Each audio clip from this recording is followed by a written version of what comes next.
to normal.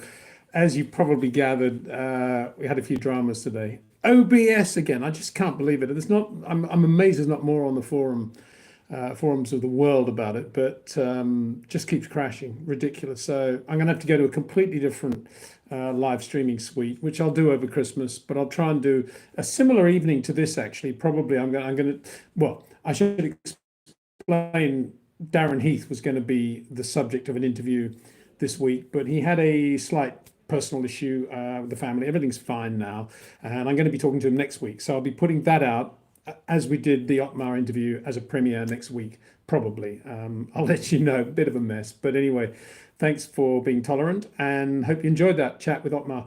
Before I go any further to talk about that and a few other things, I just need to tidy up something from last week's live stream, and that is that a few people, news agencies really, typically, which love to take quotes out of context, and not only out of context in terms of the text that was there before and after the quote, but also the tone in which it was said, and the glint in the eye, and the smile, and the laugh. A comment I made about Bernie Ecclestone last week's live stream, when I was talking about the business of Susie and Toto Wolff having potentially an issue with possible conflicts of interest, which I predicted would amount to nothing, and I think that has now proven to be the case. And I made the point that I felt that the FIA compliance departments possibly would have been better off not telling the world that they were looking at the situation before they did it, and should have done it, sort of made it public after the examination. But anyway, all that's under the bridge. But in the course of all that, I said that the whole thing had a bit of a sniff of Bernie's mischief about it. I said with a glint in my eye and a laugh and a smile. And of course, that has been taken out of context. And I just want to say to Bernie that, of course, I don't believe you had anything to do with Bernie. And he and I go back a long way, over 50 years now of friendship, and we've always had a laugh together, always. And this was one of my laughs with him. But in this world of today, people do love to take things out of context, and that's what happens. So I just want to clear that up. It was just a jokey comment, and of course Bernie had nothing to do with anything at all. He did actually own the magazine Business F1 at one point. I think he actually started it, but he doesn't anymore and hasn't for a long time. But for a while, his name was associated with that. So anyway, wanted to clear that up. Now, getting back to Otmar, I've been wanting to chat to Otmar ever since he left Alpine, because it was such a strange thing, really. I mean, I felt that Alpine had really lucked into getting him, given the knowledge that he'd been able to build up of the current era of Formula One at, what was it, Force India, Racing Point, Aston Martin, and the team had just got better and better, really, and looked very good. So whether or not Lawrence Stroll made the right decision there is another thing we can talk about. But when he went to Alpine, I thought, yeah, it's a logical move, and he's got a lot of stuff he can bring to that team now. And to hear him say now, yeah, what we all thought, that they just felt they should get much quicker results, even though he was on a 100 race contract, which seemed totally appropriate, is bizarre, really, because, what are they expecting? And where did they finish? P6 in the championship in the end. So it's always slightly concerning, I think, when people in positions of power have very little knowledge of Formula One and then make these decisions which don't seem to have much logic to them at all. Very strange. But it's happened ever since I've been involved in Formula One, going back to the 70s. A lot of people make a lot of money outside in the real world, if that's what you want to call it. And then because of that, they come into Formula One because it's glamorous and exciting and dramatic or dangerous or whatever it is that they love. And they think they just know it like that. And they never, ever really ask good people what they think and what they should do. It happens time and time and again. And quite often they lose all their money or get their fingers burnt or something happens. And, I just find that whole attitude of Renault very strange, that they would say, oh, we expect much faster results. And I made the point in the interview, and I hope if you stayed for that long, that the biggest problem they had probably is still power, which is nothing to do with anybody in a team principal role at Alpine. It's all to do with Viry Châtillon and the Renault power that they can't do anything about, maybe because of the the frozen engine regs. And the problem with that is, yeah, maybe it's going to get changed, maybe it's not. Who knows? Right, it's a long time since I've used my phone to do a live stream. So I just need to get my head around how it works. I can see all the chats coming up here from Lolly Beta Beta Car. That's probably how it's supposed to be. Hi, Peter. Hope you well. I'm very well, thanks very much. Apart from my irritation with OBS, and I don't mind saying that because it's just three times now. Just ridiculous messages come up and it just crashes saying, try this. OBS has unexpectedly stopped and all this rubbish. And three times now, I've done a factory reboot of my laptop just to get rid of everything and just start afresh. And every time it's kind of worked well, the first time I did that, it worked for a month. Then it worked for 3 weeks. And then I did another one yesterday after another crash. And then it crashed again today, exactly the same thing. Nothing to do with my computer because it's a factory reboot thing. It's a top of the range MacBook Pro. And just, I don't know what it is. It's obviously some incompatibility between OBS and Apple, I would think. And I'm not going to change from Apple because I love Apple and I love their products and I love Final Cut, actually, which is what I use for a lot of my editing. I was born and raised on Final Cut and I will always stay with Final Cut. I think it's really good. Well, I know it anyway. So it's a bit of an issue, but I am going to obviously have to go to another edit suite for those interested. I'm looking at the moment between Streamlabs and Wirecast. Not quite sure which one I'll do. One of those two, probably. That means anything to anyone. So yeah. Anyway, that's all right. I can see this chat coming up. It's pretty good. BNNT. Have you ever? Hi Peter. Have you ever come across AL? Growing up in Sweden, he was the voice of Formula One for many Swedes, but I didn't know he also had a foot in Formula One before becoming a broadcaster. Yeah. I saw Aya when he was racing Formula 2. I mean, he was a protege of Ronnie Peterson's and very, very good, very close to Ronnie. And obviously that accident had a huge impact on him. And a good driver, very good driver, talented driver. And then he was in TV, saw him for many years. Haven't seen him relatively recently, but I'm sure he's fine and well. And Aya, if you're around or watching this, perhaps. Best wishes to you. Yeah, very good man, Aya Elg. Arsene Martins, really like the interview. We got some really great insights. Thank you very much, Arsene. It's quite cool actually doing it this way, isn't it? Because I'm getting your feedback now, and I'm glad. I was talking to Otmar after we finished, and I was just saying, Otmar, we covered a lot of stuff there, which obviously is from your perspective, but it's also subjects that people have been very interested in all year. Over and above your particular involvement. But to explain them and to talk about them takes a lot of time because they're quite complicated subjects. And you can never do that on normal TV sound bites of 1.5 minutes. Well, it wouldn't even be 1.5 minutes. 10 seconds, 15 seconds probably. Oh, that's boring. Move on to something. But that's the beauty of doing a long interview. You can really get down to it. And it was great. I thought Otmar to me is a real person. That's one of the reasons that I like chatting to him. He's a real human being, as distinct from a sort of Formula One clone type person saying the obvious all the time, and has an opinion. And he's been around. I met him first when he was working for Honda in the Super Aguri days, and he was with Honda for quite a long time, doing a great job for Honda actually. And for those of you who remember Super Aguri, it was a little bit like, I didn't make this point in the interview because I know we were running relatively short of time. It was a little bit like the early days, not the early days, the days when he was at Force India running on a shoestring. I mean, if anybody was capable of running a team on a shoestring very well, it was Otmar because of all the stuff they did with Super Aguri and very, very small budget in that team. And one point I didn't make actually when I was talking to him, we talked about innovations and how a lot of the work he did on GPS graphics we are enjoying today. Okay, it's a different company now, but it was Otmar's company that pioneered that whole business of the GPS graphic around the circuit lap.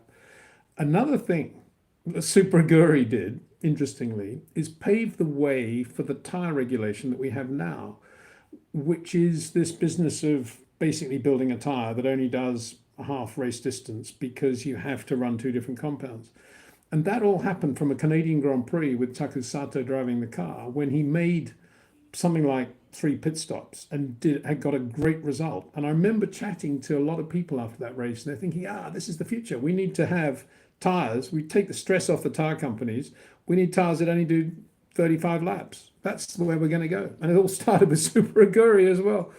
And he started listing. I mean, he did list a lot of the people that he had hired from Mercedes and Red Bull and other teams for Alpine and for Aston Martin. And it's impressive, isn't it? It's really impressive because that's the sort of detail you don't get either from the teams, from people actually working for the teams now, and that's great. And I enjoyed the chat at the end about the golf as well. I mean, I love golf, and I didn't get him on the live situation. I loved it. Well, maybe that's round 2 with Otmar. We'll talk about live and what's going on. But you heard John Ram is now going to live. I'm not going to miss him, I must say, on the PGA Tour because I always found him a bit sort of, I don't know. He gets too upset when things aren't right. And it's not great. Having a young son who's potentially going to be a golfer, it's not great to watch guys throwing clubs and stuff. Anyway, putting that to one side, I think it's something like 400 million that he's getting from live. I mean, it's just ridiculous, isn't it? Just to play golf. Anyway, Project 182 Hours is 182 Hour, great name. Hello, Peter. Langran, here we go. Lagrangian density. Good to have you back. Good to hear from you. Hi, Peter. Warm wishes to you and yours. Any odds of a future interview with Rob Wilson, talking technique, short corners, Formula One history, and everything in between? And I have copied some of the questions that were lining up for the live stream that was scheduled, and there is it may have been yours actually. It says, would it be possible to get Rob Wilson here to talk about real technical details of driving, also his experience with drivers? It's the closest most of us can get to a session with him. Yeah, I mean, absolutely, I will. I'll try and make an effort over the Christmas period to pin him down. As I've said before, I mean, Rob, there's 2 problems with Rob. One is he never, ever has a spare moment, because when he's not doing what he does with other drivers and learning himself as well about the art of driving, he's playing in a band, Grand Prairie, which is still a passion of his. And they're usually, middle range pubs in England on Fridays and Saturdays and rehearsals and stuff. And, getting Rob to sit down for half an hour and chat is not easy. That's the first problem. The second problem is that he's not, how can I phrase this? I don't in any way want to decry his ability, his intelligence, because he's a very, very intelligent and articulate guy. But he's not massively into change when it comes to technology, if you get my gist. He loves, if he's got a phone that he loves, like an old Nokia that he's left on the roof of the car more than 20 times and driven away and it's crashed onto the road and it still works, he will stick with that phone forevermore because it's been faithful to him. He'll be faithful to it. So it's not easy. I mean, WhatsApp, forget it. Zoom, forget it. So it's always an issue of how actually to talk to Rob when you're not actually sitting next to him with a camera for both of you. And me being in Spain, Rob being in the UK, of course, I need to find some way of getting him in front of a camera on a computer, which won't be that easy, but I've got enough mates who might be able to go around, do a bit of filming and whatever. Pin him down, we'll do something, and we'll have some fun with Rob. Actually, I was looking through a couple of old vids on my channel the other night, and I've got Rob there on a video, and he's comparing Kimi with Jensen, and he does it very well. This is like 8 years ago, and they're both in Formula One in their prime. And I'll put those out as shorts, I think, because it's quite good. Everything he says then is exactly how he would talk now. Obviously, nothing's changed in that sense. So it's quite interesting. So thank you very much for that. I will do my best. Dwight Hateman says, holiday greetings from West Virginia. West Virginia, Wheeling, West Virginia. One of my favorite songs, actually. Why do I know that Wheeling? Is it that, I think it's Neil Sedaka, isn't it? But the only Neil Sedaka song I ever like, Wheeling, West Virginia, I think is one of his songs. Andy Knuckles, Otmar seems like a nice man to be around. Yeah, he is. I mean, he's a great guy that you just want to go out to dinner with and chat with. And in my case, I go around and, talk golf with him really, because his son, Finn, is a serious. I mean, he's very modest about Finlay. He's very, very good. I mean, he'll shoot high 60s, mid 60s, low 70s, And that's the problem with golf, isn't it? There are so many good guys out there, quite capable of doing very well if they were on the PGA Tour or the DP World Tour in Europe, whatever it is. But to get your card to do that, like any sport, very, very difficult. But his son plays, pro level golf. Absolutely, he's absolutely. I mean, he holds course records around a lot of courses, as far as I know.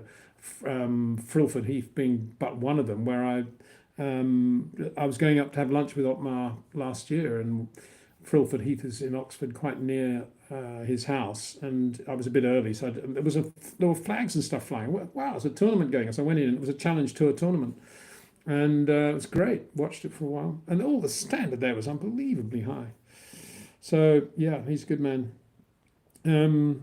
Swapnik 1000. What kind of software tools do you think would actually be helpful for drivers to help them take shorter corners, of any? I thought you were going to say would help you with your OBS problem, Peter.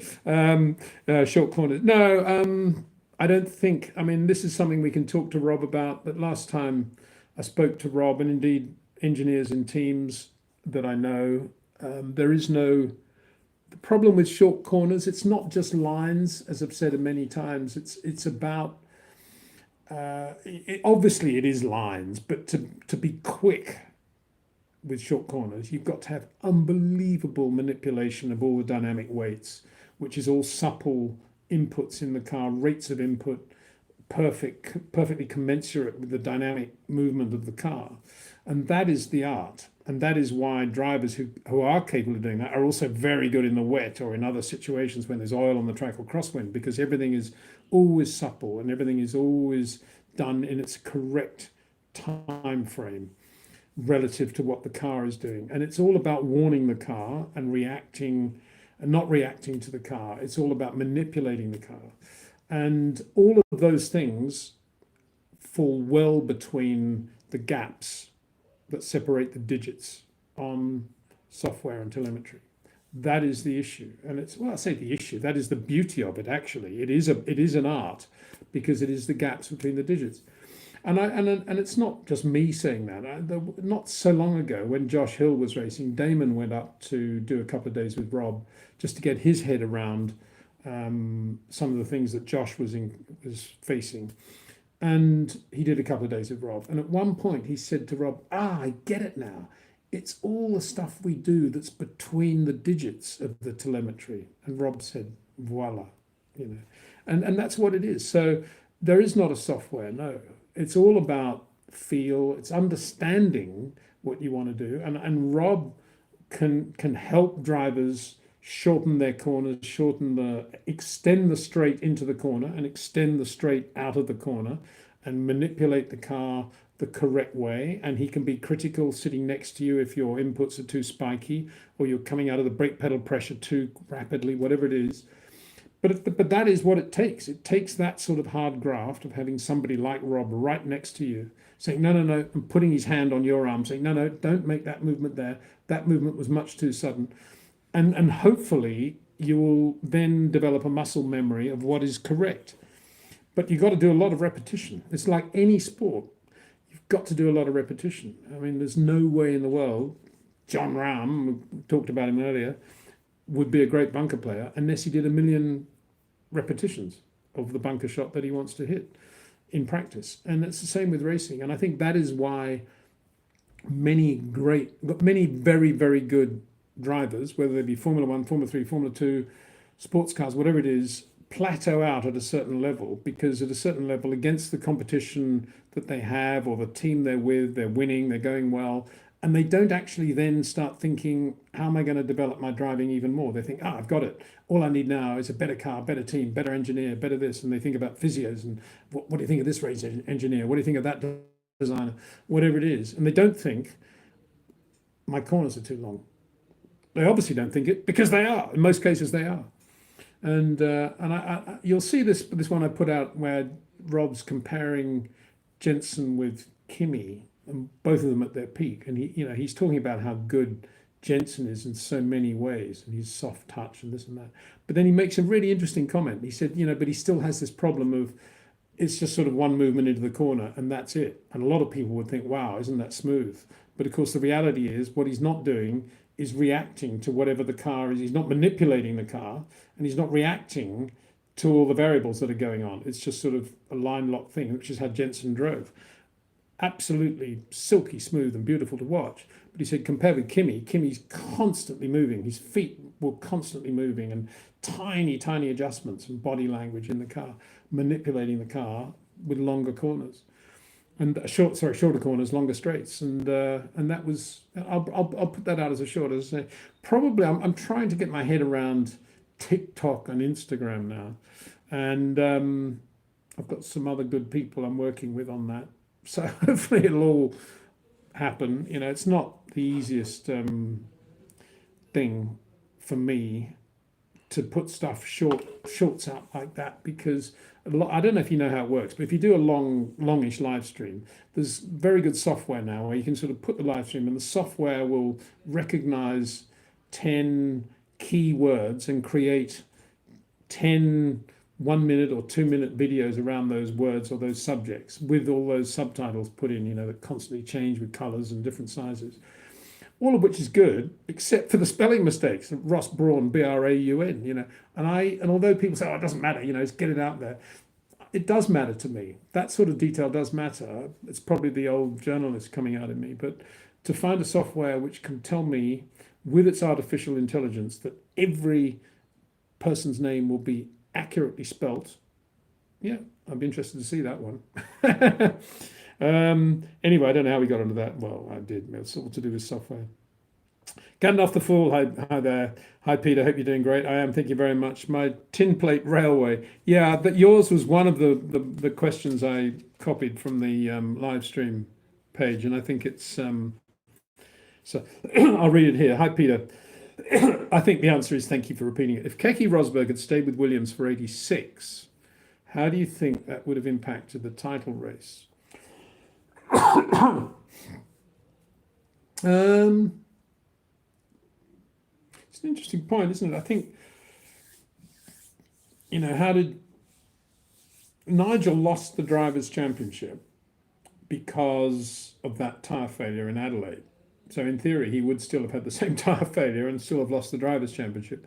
I think he would have had the same margin of difference between Keke that he had with Nelson. I don't think Keke would have done more with Nelson's package than Nelson did, and I don't think he would have done any less either. And so I think it probably would have been a pretty similar year, actually, thinking about it. Yeah, I mean, in '85 at Brands Hatch, Nelson and Keke and Nigel had some pretty close racing, didn't they? Very close racing after Keke's pit stop, and Nigel was in, and Nigel was in. They were both in 10Bs, and they were close. They were wheel to wheel close, and that's what would have happened in '86 for sure. They would have had more of that, and they were close in South Africa too. I think Nigel was just getting better and better in terms of confidence and finally having a car that he could do the job with, and that was just best. It was always good, and I think Keke would have struggled a little bit with that, to be honest. I think Nigel winning in South Africa was a very good win, and he was quicker in Adelaide. Yeah, he had a problem, and Keke won in Adelaide, but Nigel was very, very fast in '86, very fast. So I think Nigel, maybe he would have won the championship. I don't know, maybe. I don't think it would have been any worse, that's for sure.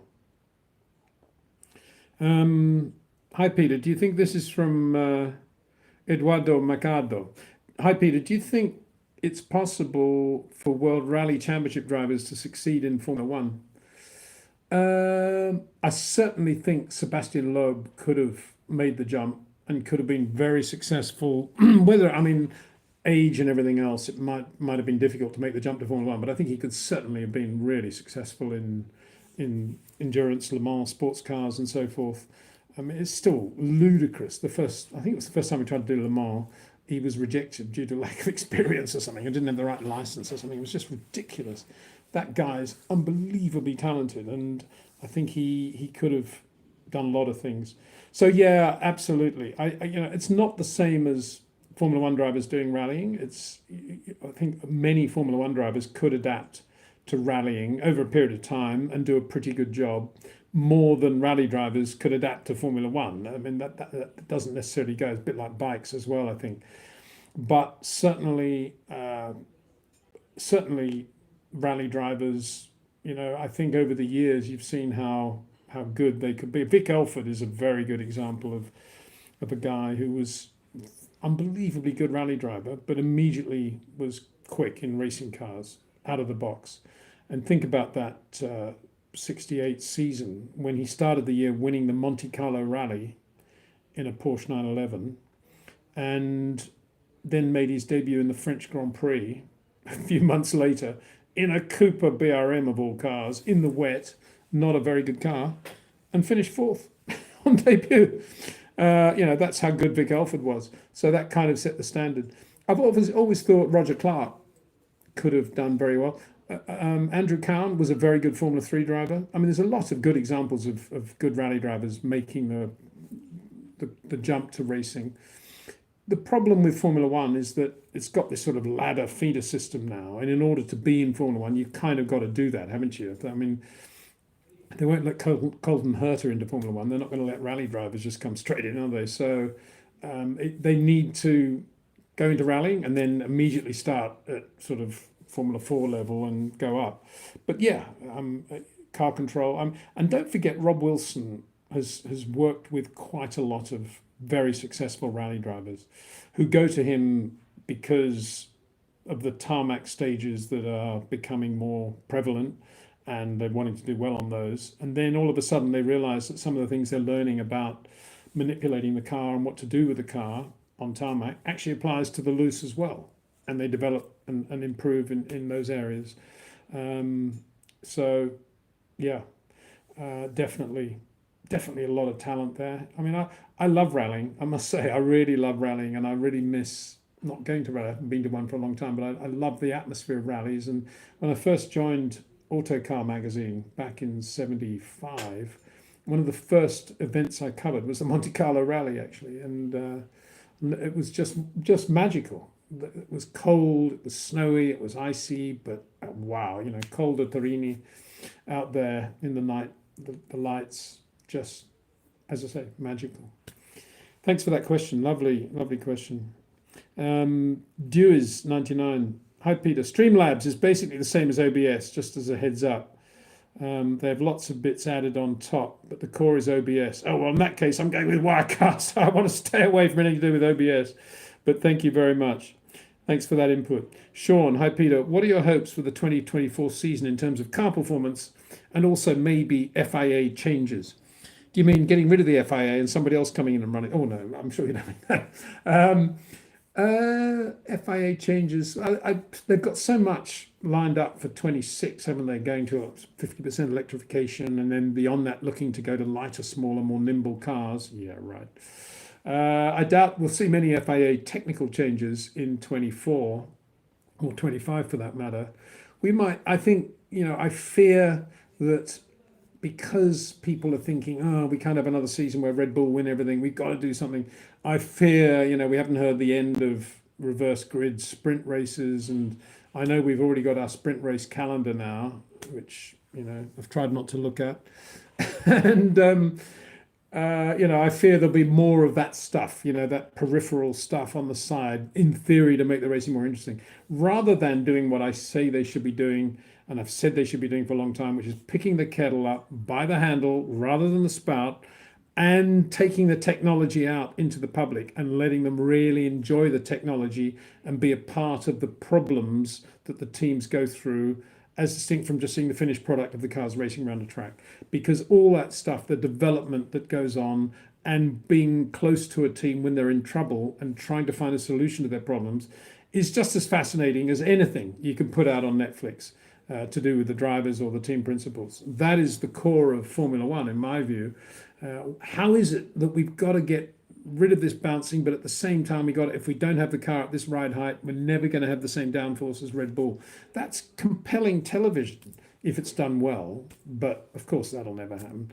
So yeah, in terms of the 24 season, I'm assuming, and Frank Williams always used to remind me that assumption is the mother of all disasters. He didn't actually use the word disasters. He used a worse word.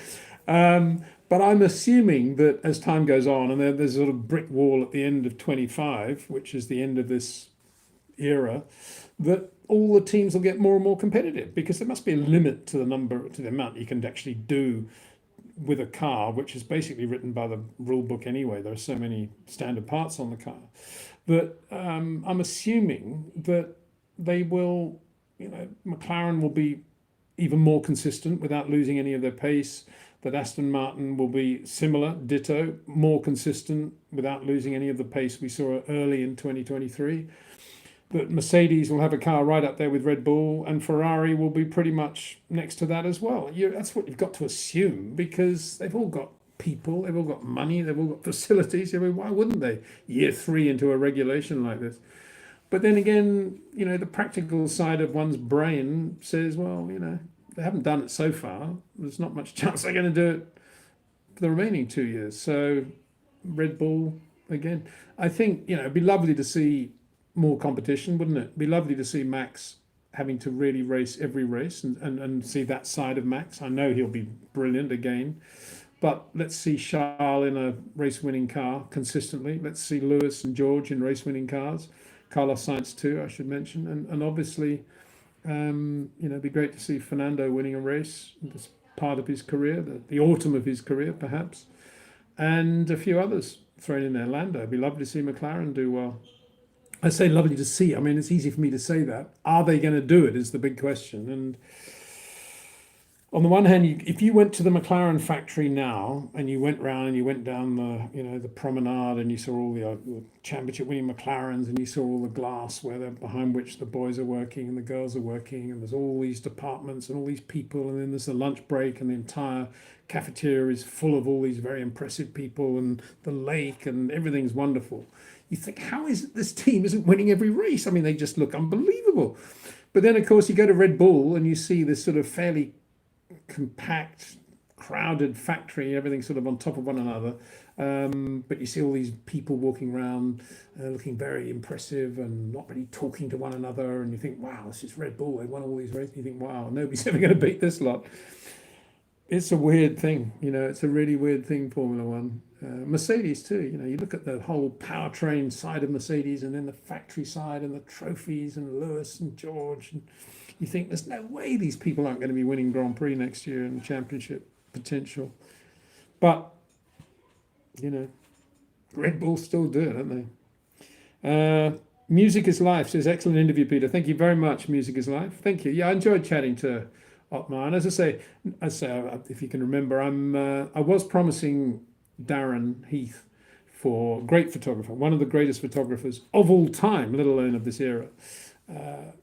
Currently lives in New Zealand with his family. I was hoping to have him on the show tonight, but he did have a personal family issue that came up. Nothing serious, thankfully, and he'll be with us.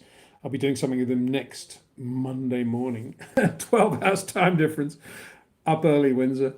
And I think you'll enjoy that chat with Darren just as much as well. He's already sent his 3 favourite photographs, his own photographs from the year, which are stunning. I've got to tell you, obviously that's a big secret as to what they are, but they look really good.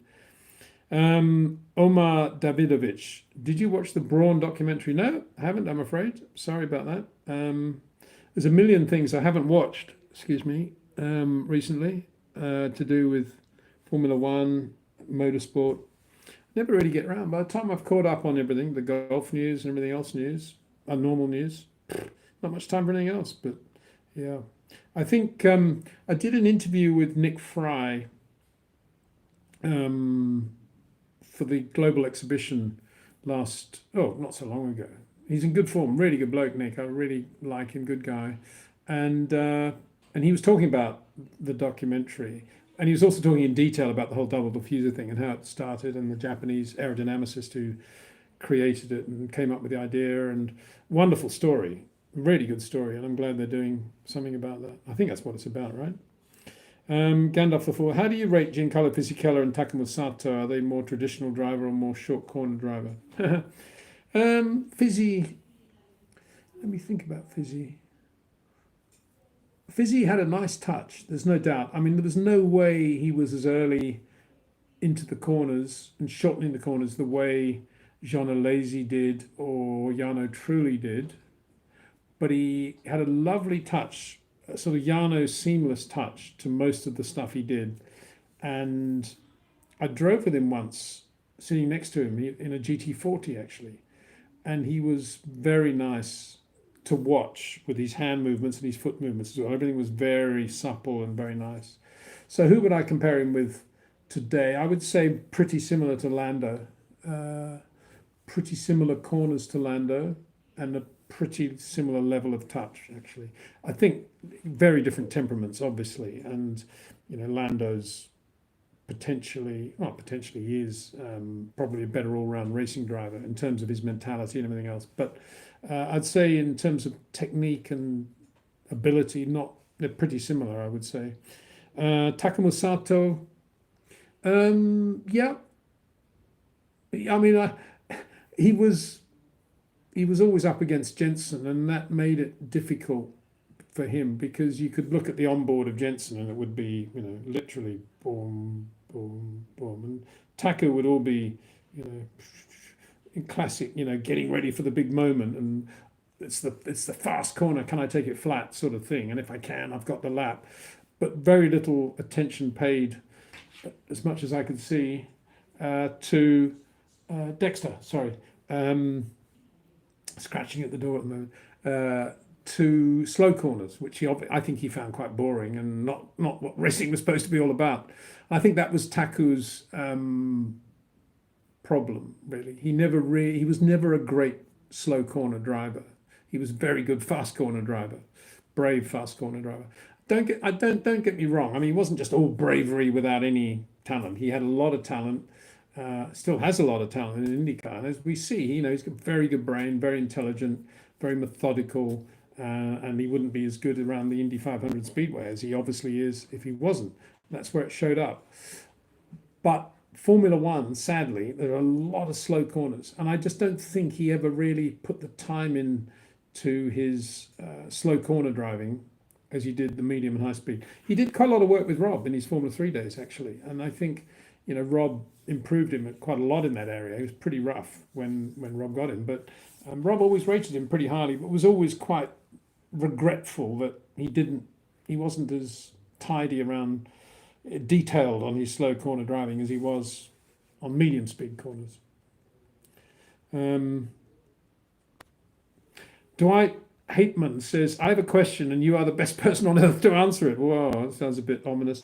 Do you think that Max has the same heart of a lion that Nigel Mansell had? Seems like Max gives everything to get to the front too.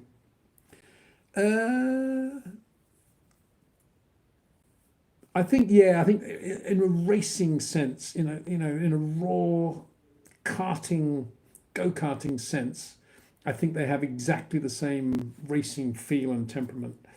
I think because they come from very different backgrounds. Nigel came from this very tough urban Midlands background of no money, never being rated by anybody, and spending half of his career not being rated and having to prove himself all the time. And as a result of that, getting quite a big chip on his shoulder with some people and with the British press and with some team owners, Peter Ward, a lot of aggravation because of his frustration at not being able to express himself in a racing car, a good racing car. Whereas Max, and I think that showed a lot in his approach to racing, and even when he was successful and to driving, there was a lot of chip on my shoulder stuff. And that showed in his relationship with Prost when he was at Ferrari. It showed his relationship with Piquet and Rosberg at Williams. And it was only with Ricardo that he had any sort of peace of mind. And then, and then he fell out with Frank because Frank sacked Ricardo and got Prost. So, and all that, Max has never had any of that sort of stuff, that acidic chip on your shoulder stuff. Max's stuff is all racing, you know, steely-eyed racing, and not. Yeah, of course, there were moments when he didn't know if he was going to get the Red Bull deal or not, but his dad was there by his side saying, if you don't get the Red Bull deal, I've already talked to these guys, Mercedes or whatever it is, but we're going to hold out and we're going to get what we need from Marco. Don't worry, Max, it's going to happen. And he delivered, you know, Joss delivered for Max in that sense, and Max himself delivered in terms of results. So that was the only sort of moment, the only speed bump, if you like, in Max's career when it comes to rating himself. In having a car in which he could feel comfortable and do the job with. As distinct from Nigel, as I say, had this sort of massive drama. And I think that's the difference. And I think that occasionally overspilled in Nigel's driving.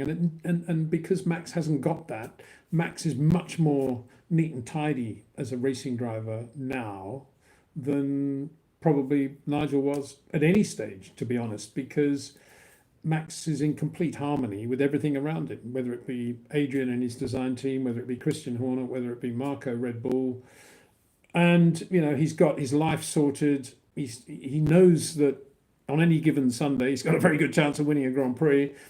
Nigel only had that in 92 in 1 year, really. So the previous years, there was always a teammate to have to beat for a start, a very quick teammate, who's usually the number one driver. So they were the differences in terms of, as I say, in terms of just raw distillation of their love and feel for a racing car and where to place that racing car relative to other drivers on the track. Very, very similar. Nigel Mansell, Max Verstappen. Another driver who I really rate, he keeps saying doesn't want to come on the show, doesn't want to do anything. But he was telling me the other day, and he's a bright guy, very quick, bright guy. But he was telling me the other day that he often, with drivers that he knew he was going to have to race against on a Sunday because they weren't going well at that moment, he always used to try and make out of the car that he was a bit more stupid than he really was, to make the other guy think that he was a pushover, and of course, and lull him into a full sense of security, and then zap him on the outside at the first corner. That's reading characters, perhaps to an extent that Max I think Nigel was very good at that. And let me come back to that, actually. If I think about it, Nigel was very good at psyching out other drivers. Very good at saying something that would sort of make them stand back and think, well, that guy's a bit over the top, isn't he? Nigel would love creating those situations. I don't think Max has never really needed to do that, has he? He's always been there right at the front anyway. But in Nigel's case, he's needed to intimidate people more than Max, and I think that showed as well. So yeah, good. We can talk about this for hours, really. Good question. Heart of the Lion. Well, they both had hearts of lions. They both got hearts of lions, absolutely. You see it under pressure. And the more pressure, the better they are. That's the true heart of the lion, isn't it? M.A. Khan. Albon said he regretted analysing Max's data with engineers at Red Bull. He said Max was special because of surreal sensitivity feel, which didn't appear in the data, nor could he replicate. Is this possible? Yeah, well, it's exactly what I've just been saying. That all that business of short corners and people who use the short corners really well, you can't create a software that manages that because it is between the digits. And credit to Alex Albon that he actually realised that. As distinct from Heikki Kovalainen, who, as I said in previous live streams, when he was at McLaren alongside Lewis, and there was evidence then that Lewis was doing things a little bit like Max compared with Albon, just said, oh no, I'm a later breaker than Lewis. I don't need to look at his telemetry. I've got nothing to learn. I don't need to learn anything. And that was it. But here's Albon, saying that. I think, if I was Albon, I wouldn't just give up on it at that point, though. I would be on the phone to Rob Wilson like crazy over the winter, booking every conceivable day I could to try and learn as much as I possibly could from Rob about how to start to, what does he call it, how I could possibly generate that surreal sensitivity, which doesn't appear in the data. Because Rob would say, well, that's rubbish. It doesn't have to appear in the data for you to be able to execute it. And he would show Alex how to do that. He's done a couple of days with Alex, I know that, and he really rates Alex. So I hope that happens. I've mentioned it to Alex a couple of times as well, and it's all a bit like a couple of times I mentioned it to Daniel Ricciardo early in his career, and it was, oh yeah, good bloke, yeah. Nothing ever happens. Um, M.A. Khan says, Peter, my greatest ever drivers are first Jim Clark, second Michael Schumacher, third Fangio. Clark was the greatest talent ever, Schumacher the most complete, and Fangio just for beating the legendary Sterling Moss. Sterling would probably think, well, I don't. What do you think about that? He'd probably agree about the comment about Fangio. I'm not sure he'd agree about Michael and Jimmy. He probably would about Jimmy, I think. Well, I think I can't argue with your choice of Jim Clark. There's another Jim Clark question that came up on the questions on the actual live stream that isn't now happening. This is from Nippy Moto. Hi Peter, this question is basically impossible to answer, but I will ask it anyway. If Jimmy Clark was driving the RB19 alongside Max, who do you think comes out on top? uh, I got to say Jimmy. Got to say Jimmy because why have I got to say Jimmy? I've got to think of a really good reason now. I've got to say Jimmy because you'd have to take into account that he wouldn't have done as much testing or been out in the car as much as Max, because Jimmy would have been away winning the Indy 500 in the same year, wouldn't he? So on that basis, there's Jimmy. He's just got back from Indy and he's gone there and he's missed the Monaco Grand Prix as a result, and he's missed this tire test and he hasn't done anything like the same amount of sim work. So he would then get in the car and go as quickly as Max, which means he's actually quicker given the fact that he hasn't got the same preparation. So it has to be Jimmy, wouldn't it? I don't know. It'd be really close, I think. It'd be really close between Jimmy, Sterling, Fangio. I think you have to throw Lewis in there. Charles Leclerc for one lap. The guy is not slow, is he? Jochen Rindt. Yeah, he goes on and on. Nigel. So, I don't know. I'm glad you put Jim Clark first, is all I can say, because it's his versatility. And I think it was Jimmy's, if you compare Jimmy with, say, Jackie Stewart, which I was doing actually earlier on before I went live with another friend, and he was asking me about the difference between the two. And I was saying, for me, they were very, very similar in terms of many things in their career and their talent and the way they drove racing cars. But I said I felt Jimmy could dance on the absolute limit for longer, for more laps, if you like, than Jackie. Not because he had better concentration, but just because it was a little bit easier for Jimmy to do that. I think that is the thing. I think for Jimmy, everything was easy. Of course, if he was with us today, he would say unbelievably difficult it was. But you know what I'm trying to say. For him, whatever given car he was in, whether it be as bad as a Lotus 30, for example, driving a Lotus 30 on the limit would have been difficult in the sense that it needed manhandling and it was unpredictable and all these things. But nonetheless, to find the limit for Jimmy was easier than it was for Richie Ginther or anybody else who drove the car. And that was just it. You know, he just had this God-given, wonderful, wonderful talent. And I'm not saying Max doesn't as well. I think Max does, and I think Lewis does. And it'd be wonderful. Wouldn't it be great? Actually, I would love to see Moss, Clark, Hamilton, and Verstappen, and Michael. Yeah, let's put Michael in there on one lap in RB19s. New set of soft Pirellis. What circuit should we choose? The old Silverstone Grand Prix circuit. Actually, there's a question about that. Silverstone, when I think of it. Where are we?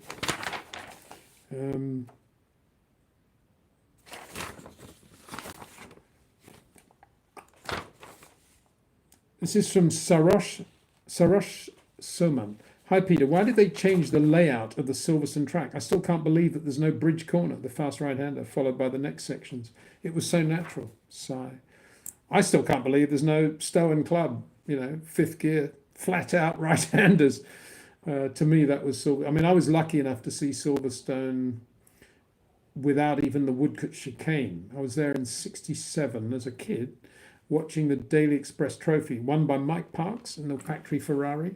But in that race, there were obviously good Formula One people. But I saw there was a GT race. I saw Denny Hulme in a Lola T70 Mark 3B Sid Taylor car. I saw Vic Elford in a 911. I saw Paul Hawkins in a Lotus Cortina, all around that Grand Prix circuit, and Woodcote and Copse, much quicker corner than it was now, and it is now. And then they put the Woodcote chicane in, which was actually a pretty good corner because it was so high speed. It was barely a chicane. I mean, it was, everybody called it a chicane. It was a really quick corner. And but then, of course, all the other changes, and then they slowed down all the stuff. And so, yeah, I don't know what to say really. Why did they change it? I think it was all part of the whole, can we keep the British Grand Prix, when Bernie was trying to get more money out of them, when Donington was in the game, and they were going to build the whole new wing Paddock Club thing and redesign the circuit. I think, was it not also that in redesigning it, they freed up a bit of land that they could then sell on for, the Silverstone Technology Centre and all that? There's something to do with that, I think. I don't know. Possibly that. Aaron Lee, I don't know if he's going to ask the same question again, but he says, I've got to say the answer to this is no, even before I tell you the question. Hi, Peter. Did you hear of David Cox's concept for a turbine-powered 12-wheeled Lion GP car in the 1980s? The driver was supposedly going to sit cross-legged with no pedals and drive inputs via a joystick. I have to say, Aaron, the answer is no, as I say. So, I mean, the nearest thing to that I heard was Adrian supposedly contemplating that the next Leighton House, had the team not gone bust, would have had the drivers' legs on top of one another to have an even narrower nose to the car. Brake on the top, accelerator down below. No, accelerator on top, brake down below. But I asked Adrian about that, and he sort of, no, of course not. Yeah. I suspect it probably did want to do that, but anyway, I don't think he would have found any drivers happy with that situation. So there's another question here. I'm reading these because these people were kind enough to ask questions long before I decided not to go live on the other live stream. Marina Nora Rodriguez Ruiz. Hi, Peter. Hope you're doing well. I'd like to share with you what Jock Clear said. Charles Leclerc is an absolute gentleman, to be honest. Very demanding, but all of the good ones are. He's very intelligent. He learnt to apply himself in ways that didn't come naturally to him, but he is, of course, a natural talent. He gets in the car, he just feels it, and it just happens. Aren't these beautiful words? Well, they are beautiful words, and they kind of describe what I've been saying. He is an incredibly natural short corner driver, and yes, every racing driver learns and has to be self-critical and has to improve. And drivers like Charles are very self-critical. It's interesting, isn't it? He's much more self-critical than most of the drivers on the grid. And it's because he's racing, he's at a very high level of performance, and he knows that, he can feel that. But it's very difficult to sustain that level of performance over a 22, 23 race season. But then you get a lot of other drivers, sort of Yuki Tsunoda level, who will say, I'm getting better all the time because I'm more consistent and I'm getting good results. But are they actually getting any quicker is the question. And that's, whereas Charles is only thinking of getting quicker. And you see it, he's quite open. He makes quite a lot of mistakes, doesn't he? In that business in Miami of going off twice at the same corner on 2 consecutive days. That is just Charles on the absolute limit, pushing like crazy, because he's not happy with something he's done, and he knows he can do a better job, and he's making mistakes publicly doing it. And you've got to respect him for that in a way. I think I'm a big Charles fan. I have been for a long time. Next door here or somewhere, I've got the Charles Leclerc F3 championship winning T-shirt with Prema, signed by Charles at Jerez. I've been a fan a long time. I think he's really good. Hello, Peter. This is McRocket. In terms of your favourite cars, where would you rank today's Formula One cars from 1 to 10? Well, I'm glad you haven't said if you took the livery off, because I wouldn't have a clue, really. I'd be like everybody else, completely lost as to which car was which. But with all their liveries on, I think, you can do it from two perspectives. One, the nicest looking cars with livery and everything else, and the other one is cool looking cars. They're all pretty similar, aren't they? And it's amazing. I mean, obviously, cars that are successful tend to be more beautiful than cars that are not. And I still sort of in the Mercedes category, I still don't see it as an ultra successful car. So I still don't see it as a particularly beautiful racing car. But I do see the Red Bull as a very beautiful racing car. I think the Ferrari is probably the best looking car of the 23 season, just in terms of aesthetics. Um, but I love I actually like the livery of the Alpines. I love that blue with the BWT. And it sounds like BWT may not be with them forevermore. Who knows? From what Otmar was saying, they need to obviously do a deal there for the next coming years. But I quite like that pink and blue. I think it's quite nice. I mean, I have to say, blue, if it's the right shade of blue, I still think is a great color for a Grand Prix car. And when I say the right shade of blue, I mean scarab blue, a sort of light metallic metal flake blue, really, to give it its proper name. And we don't often see that color around. It's not the Alpine blue, I know, but it's a beautiful color if you can do it. I'm not keen on the Aston Martin green, and I'm just not keen on it. I don't know why they went for that green, really, because yes, that's what Aston Martin was, probably the green Aston Martin had in '59. But then, what Lotus had in '59 isn't the green they had in 1963. So it's not as if everything was etched in stone in those days. And BRM green changed quite a lot over the years. So why are they so pedantic about that slightly odd olivey green? I think there's an opportunity for the Aston Martin to go with a really nice British racing green, which they didn't. I actually preferred the BRP lime green, actually, if I think about it. It looked quite good on the cars. Yellow is a good colour, I think. We don't have any yellow, do we, really? And then there's all the cars down the back of the grid, which a lot of them look the same. It's quite difficult telling them apart, isn't it? And as for those black Alfa Romeos at the end, what was that all about? So in terms of looks, I'd have to say that I think the Ferrari was the best looking car, but as a result of being the best looking car, it wasn't the best car, was it? So I don't know. It's all a bit of a difficult one. They're all very similar. It's not like the days when you could look at a BRM H16 alongside a Lotus 49 and a Ferrari V12 and see completely different racing cars, or indeed, even relatively recent times you could say that. But today the rule book, as I say, does design a lot of the car for you, which is why they all look pretty much the same. Hey Peter, really appreciate your work. How do you rate K-Mag's 23 season, and do you think he will ever end up in a top 4 to 5 team? Sorry, there's no name there. I can't see one here on the actual feed that's come up here on the YouTube mobile phone app. It's working I think this is working quite well. I hope so. In terms of picture, I don't know what the sound quality is like. It's probably not very good, but anyway, for what we needed to do in a short space of time, it's worked out quite well. Anyway, K-Mag, I think he had a very good year, didn't he? There were several occasions when he reminded us that he is a class driver in terms of putting in the lap, and he's polished, and he's very, very, very much in tune with the dynamics of the car in a Rob Wilson-esque way. Slightly shorter corners than Nico Hulkenberg, which is where when they both have good laps, that's where Kevin's pace comes from. And he's, as I say, he's a gentle touch. Aggressive guy, a very aggressive guy that you don't want to race against, even if you're Max Verstappen coming through the field. Or Lewis. I mean, anybody coming through the field, when the time you get up to K-Mag, that's when you need to take a breath and just think, right, this is Kevin. I'm not going to do anything until I'm absolutely alongside this guy, and he's got nowhere to go other than to give me space. He's not a driver that you'd ever want to put your nose inside in a sort of Sergio Perez-esque way and hope that he backs off. So he's very tough like that. A little bit of a Mansell chip on his shoulder, I think. A little bit of that, which is a good thing. And I rate him.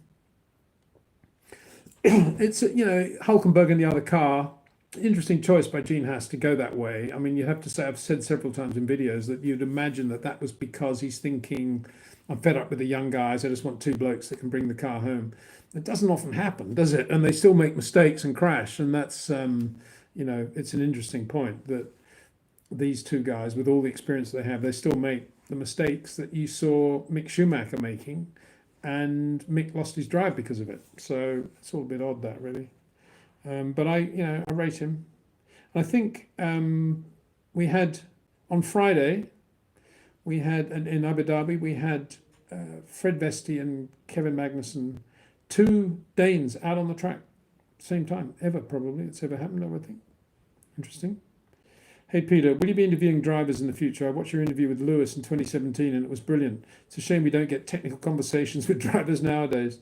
Well, yeah, I think it's because of interviews like the one I did with Lewis that they stopped the drivers doing interviews like that because giving away too much information or whatever. And so yeah, don't hold your breath for it. Really, I'm always thinking about how to move forward really with the show and people, and I'd love to. And there will be some drivers that we'll be able to talk to, and we'll see how that goes. But yeah, I mean, Lewis is great to talk to always. He's always, I find him a fascinating person, let alone a fascinating racing driver. And he knows a lot about racing in a way that I understand. Let's put it that way. Where I feel that he's on a wavelength that I can understand. That's the thing for a lot of drivers who go off at tangents. No, they don't go off at tangents. They talk about things that to me don't seem important. I mean, yeah, just to remind you, and this is nothing against Lando, I'm a huge Lando fan, but I was chatting to him in Singapore and about, where the McLaren wasn't great. And and he was saying, Mercedes have a much better front end than we do. And I said, really? Is that something you feel in the car or you watch when you're out there on the track and you can see Mercedes seems to have better front end? And he said, we can just see it. They have got they can take a much wider approach to the corner. And I just thought, well, that's not what you want, though. Why would that be a good thing? And I said that to him. He said, well, you know what I mean. They got more grip. So I don't know. He probably knows a lot more about it. I mean, he's obviously talking to his engineers, and the engineers talk to him about things like that. So I wouldn't understand what they're talking about if they said that. So, but with Lewis, I tend to understand what he's on about. I think most of the time. Gandalf the Fool. Rob Wilson not long ago said Mika, Kimi, and Ayrton have traditional lines and turn in slightly late, while drivers like Nigel and Charles go for an early turn in. Thoughts? Maybe get Rob Wilson on the show again. We'll try and do that. I think he's right about Mika and Ayrton. Kimi, I'm surprised. I don't think he would have said that about Kimi because Kimi was one of the early. He was the ultimate short corner driver, and Rob always made that point. So maybe he got misquoted there, but certainly everything else makes sense. Nigel, Charles, and you can add Lewis and Max in there. But yeah, I'll try and do something with Rob over Christmas, definitely. I need to find some sort of attraction for him to do it. If we were in England, I could say, come on, Rob, let's go and have breakfast, and he'd love it. But I can't do that, can I? I can sort of eat a croissant in front of him digitally. Hello, Peter. Thanks for all the awesome content. What are the differences between Lewis and Max's driving styles?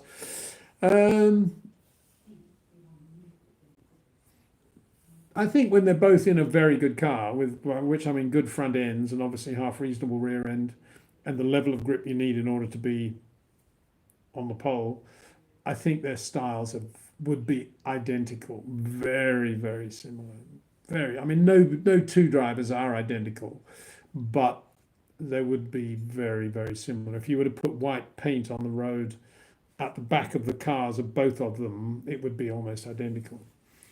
I think Lewis has had to do a lot of sort of empirical engineering over the last couple of years with this car to try and get it to work with tire temperatures and the windows and everything else. And so he's been playing around quite a lot with how to energize the front tires and get them to work.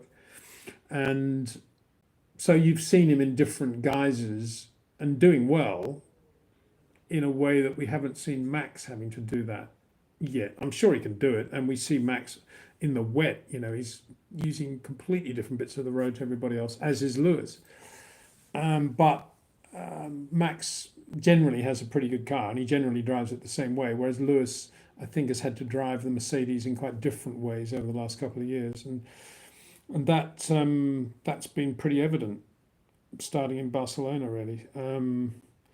So those have been the differences. But I think, as I say, if you saw Lewis in a very good Mercedes with a very good front end, I don't think you'd see a lot of difference. I mean, maybe now he turns in slightly later than Max. Unlikely. But maybe he does as a result of all that sort of, as I say, empirical work that he's been doing. Yeah, if he has a good car in 24, it'd be very interesting to see, wouldn't it? Ikena Ukiwi. Hi, Peter. Without naming names, how many high position members of the paddock voted the crime that was the Abu Dhabi 2021? Definitely feels like all the drivers knew how egregious the decisions were. Yeah, it's still an ache for me even to think about that race. And I think it was just absolutely appalling that it was kind of flashed away afterwards. There was obviously a lot of talk in the couple of weeks afterwards, but that should have gone right to the court of The Hague if necessary, in my view, because it wasn't just one race; it was the World Championship, and it was a poor decision made under pressure at the wrong moment, and it resulted in. Now, that's not to say, before anybody shouts and screams, that Max Verstappen didn't deserve to be world champion. Both drivers deserve to be world champion in 2021.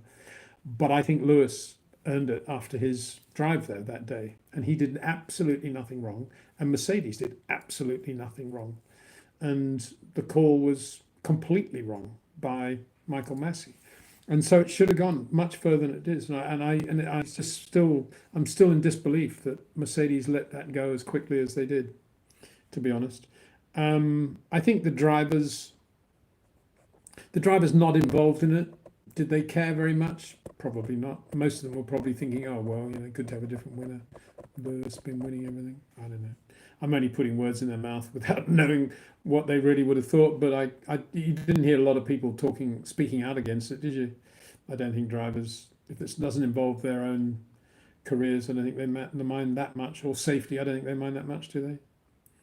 M.A. Khan, hi Peter. Lewis and Nigel had opposite starts to Formula One. Nigel not having great cars, Lewis having the best for years.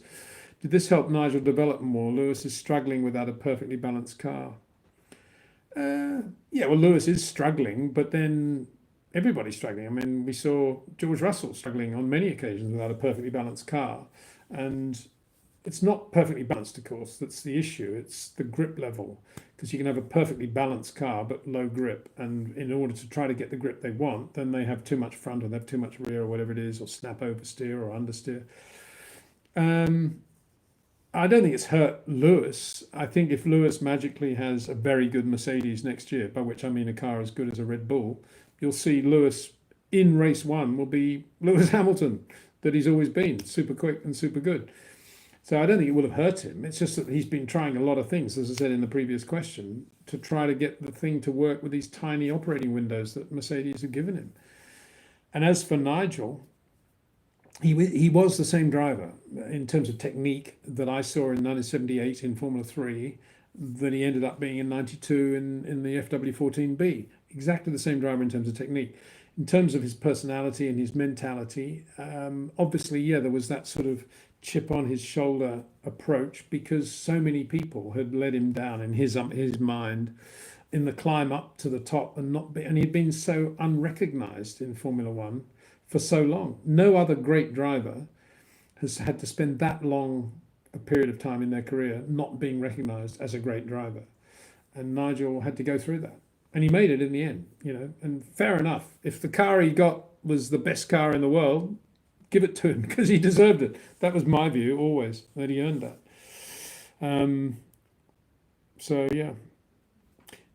Jason, hi Peter. I had a question I've been wanting to ask for some time. Do you think teams should shift away from engines on the grid if they have genuine title aspirations? Sure, I understand that. Do you think teams should shift away from engines on the grid if they have genuine titles? Do you mean customer engines, maybe shift away from being a customer engine buyer? I'm sorry, mate. I don't really understand that question. I think I'm probably being quite stupid here. If you mean, can you win a championship with a customer engine? I think in the current regulations and the way the frozen engine regulation is exercised, is prosecuted, as James Allison would say, then I think they can. Yes, I think McLaren could win the world championship next year. They could. They certainly have all the ingredients there. Probably won't. The car may not be quite as good as it should be, whatever. But in terms of being a McLaren, being a customer of Mercedes, that won't be the reason they wouldn't win a world championship. That won't lose them a championship. So I think if that's what you mean, that's my response. Okay. Next question, such as McLaren should shift away from the engine. Okay, so it is what you meant, as there have only been a few times in Formula One history that a genuine works team has won a championship. Yeah, I think it's different today, though. It's different from the days when the engine manufacturer had the best engines for the factory race team, and the customers sort of had the picking the fruit on the ground. Because today, with the engines being homologated in the way they are, it's almost impossible for the engines not to be identical. So, as I say, there is no downside for me for McLaren continuing to be a customer team, and I think Zak Brown's done exactly the right thing there. He's removed a variable for the next couple of years, which could have been a problem if he wasn't with Mercedes. So I think he's upstaged the factory team as well. So there was every incentive for him to keep that deal. And I don't think with these regulations it is a disadvantage to be a customer engine person team. Gandalf the Fool again. Also love your review of the 62 German Grand Prix. Thanks. Thank you very much. Yeah, I'll try and do some more. Thanks. It's good to know that you enjoyed that. I'll find some other races and see. Hi, Peter. What type of watch are you wearing? I'm wearing a Rolex Datejust, which is a 1981 with white gold bezel, stainless steel band. There you go. It's sharp now. And I'm just contemplating whether I should spend the money to get it serviced, actually. I think I will, because, Rolex they do a nice job in terms of keeping their value and keeping the time. Very good job. And I like Rolex. I actually do quite a lot of work with Rolex during the season at various Grand Prix. So, I've got a soft spot for Rolex. And this watch I bought in 81 in just after the Dutch Grand Prix, actually, on the way home at Schiphol Airport. Yeah, it's a Datejust, yeah. And I always wear it, as you can see, with the chipped, cracked glass. Darren Heath would be interesting to ask Darren, actually, because he's an expert on watches, whether it's better to replace the glass or keep the crack. I think the connoisseurs today say, oh, no, it's got to be the original glass or something. Well, this is not the original glass. I've replaced it. I don't know how many times already. Love your content, Peter, says Mustafa. Thank you very much. Hatman F1, hello Peter. Can anybody catch Red Bull next year? Can anybody catch them before 2026? They should. The regulations aren't changing very much, so they should. And I think the FIA will sort of try to come up with some sporting regulations to maybe open things up a bit. We might see the odd reverse grid or something horrendous. And so they should, all the teams should be closer, because the regulations aren't changing. So there's a finite number of ways you can design and build the car, you would imagine. And so they should do it. Having said that, there's a finite number of notes, black and white notes on a piano, aren't there? And yet they're still creating unbelievable music today. You wonder how many variations of note there are, and harmonies, if there is a finite number or not. Probably not. Same with designing a Formula One car. Thank you very much, Matthew Brown, for your Super Chat question. Hi, Peter. Do you think Lewis will retire if Mercedes doesn't improve in 2024? Also, what do you think of the Ford-Red Bull partnership? Hope you're having a great day. Well, if I'd been Lewis, I probably would have retired at the end of 21. Then he did 22. Now he's done 23. He's probably, at the end of 24, if he has the same season of 23, he's probably thinking, well, I got this far. I might as well hope that the car will be right in 25. I suspect not. I suspect he won't retire on exactly that basis. On the other hand, if he wins a race or two, then he certainly won't retire. So No, I don't think he will actually now. I think if he was going to, he would have done it. He's probably quite intrigued now as to what's going to happen in 26 on the basis that it's a clean sheet of paper and here's a chance for Mercedes to do a better job than Red Bull. That's what he's probably thinking. Einsterzender 84. Has Peter done a top 5, 10 drivers for 23 season yet? No, I haven't. Very difficult. I'm not very good at doing those, choose the best 3, best 5, top 6. Because there's always somebody that you got to leave out that shouldn't be left out. You got the results in the World Championship. You could put, I don't know. I mean, you'd probably put Leclerc higher than the championship has placed him. But otherwise, would you change that much, really? I suppose you wouldn't put Perez second, would you? I suppose that you put Leclerc or Lewis second would be the other thing. But then, don't knock Perez too much. He had some good wins, didn't he? Good win at Baku. Not bad in, where was it? Jeddah, or wherever it was. Gandalf the Fool. Hi, Peter. I have to ask what you mean by between digits. As an engineer, I see between digits as time interval between consecutive measurements, which can be as short as you like nowadays. Well, yeah, it can be short, not short as you like. I don't know. It should be the time, but it's the number, isn't it, that they go for when they're reading telemetry, they're looking at numbers, and between one number and another number, you could say there's an infinite amount of time, but the fact that there's a digit bracketing that infinite amount of time means that that infinite amount of time is actually finite.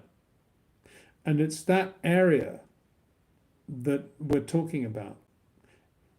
And as I understand, I did say, maybe things have changed in the last 6 months, maybe due to AI or something. But I did say that between the digits is not an area that is yet measurable on telemetry. So, I mean, Rob Wilson is a better person than I to talk about this. That's as far as I can go. You're an engineer, you're a technical person.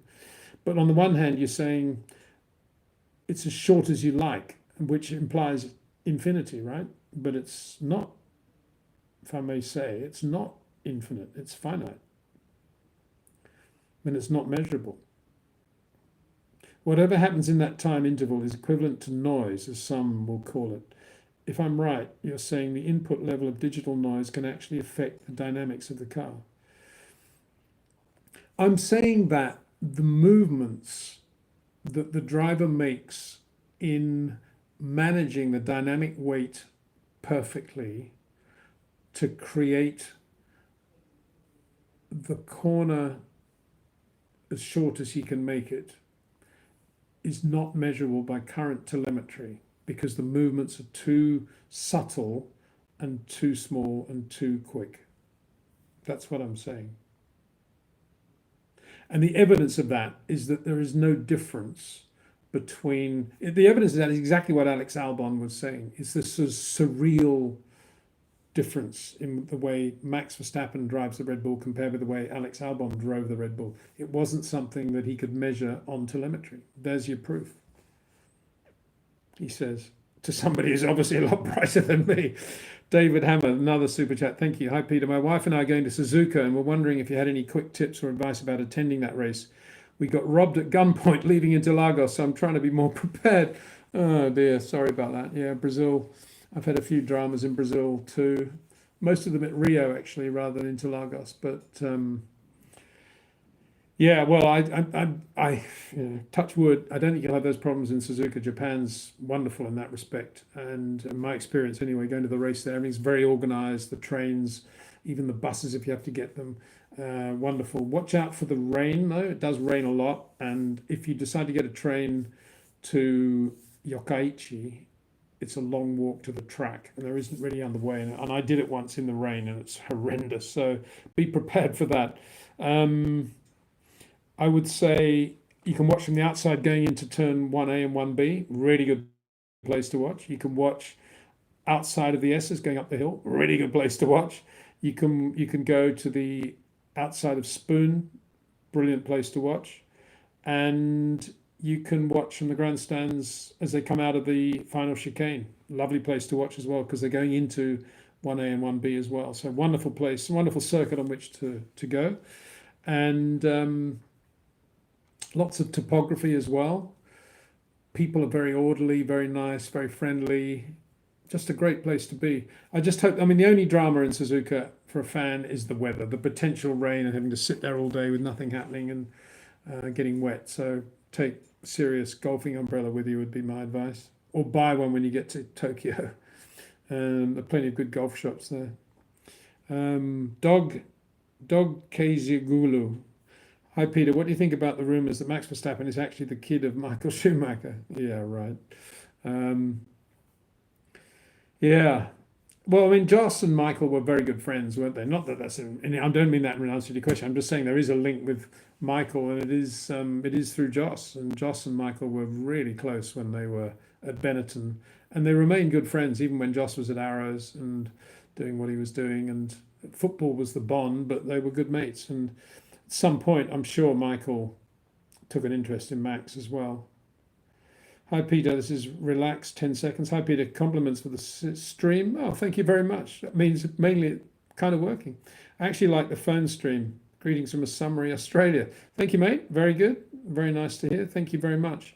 That's amazing, isn't it? That, I mean, why am I bothering with all that other stuff? Why don't we just do this every time? Sean, as my comment, about the FIA says, wouldn't mind getting rid of the FIA, to be honest. Now, come on, let's be fair here. The FIA play a very important role, the administrative role of the sport, and they do it actually a very difficult role. If you think of the brilliant people in the teams, first of all, and the competitive nature of all the teams, and how they and how they have to be very disciplined and strong when it comes to rulings. Good job. And then on the other side of the coin, they've got Liberty, who are, an American movie company, if you like. And, the FIA have to keep that under control as well. And it's not an easy job. I mean, I've said before, and I think Bernie would agree with me, that, the crying shame in a way was that Bernie sold the rights in '99 to Leo Kirsch. And then we got this third party ownership of the commercial rights, because when Bernie, admittedly, he obviously owned them before he sold them. But when Bernie created them and ran them and held them with Max, the whole sport was running pretty smoothly. If there was a drama with a team or a car or a circuit, whatever, it would sort of, it was very tough. It was a tough world out there, but things happened in a very logical way with Charlie Whiting and, Abu Dhabi 21 wouldn't have happened under the old regime. It's obviously not with Charlie there. So, Sparky Pete, how are PPL okay? Formula One slowing Mercedes down for years after all the winning, but not Red Bull. Well, not quite sure I understand all that, but yeah, Mercedes slowing down after all the winning, but not Red Bull. Yeah, quite right. Matthew Brown, Loeb could be the greatest WRC driver ever for a long time to come. Well, that's good to hear. Ogier is the closest with 8, but is now only doing part-time. Loeb is seriously underrated in my opinion. Well, I'm glad you agree with me. Thank you very much. Ogier, very, very good as well. Bespectacled, I think. Nothing against that at all. But Jacques Villeneuve, I think the last bespectacled, the only maybe bespectacled world champion. I think I've told this story before, haven't I?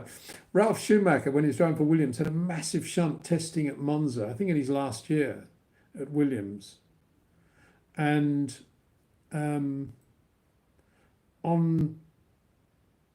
he was wearing spectacles when I was talking to him about it. And afterwards, the next day, I said, oh, that's interesting, Ralph. Do you wear contact lenses when you're racing then? I haven't seen you wearing glasses.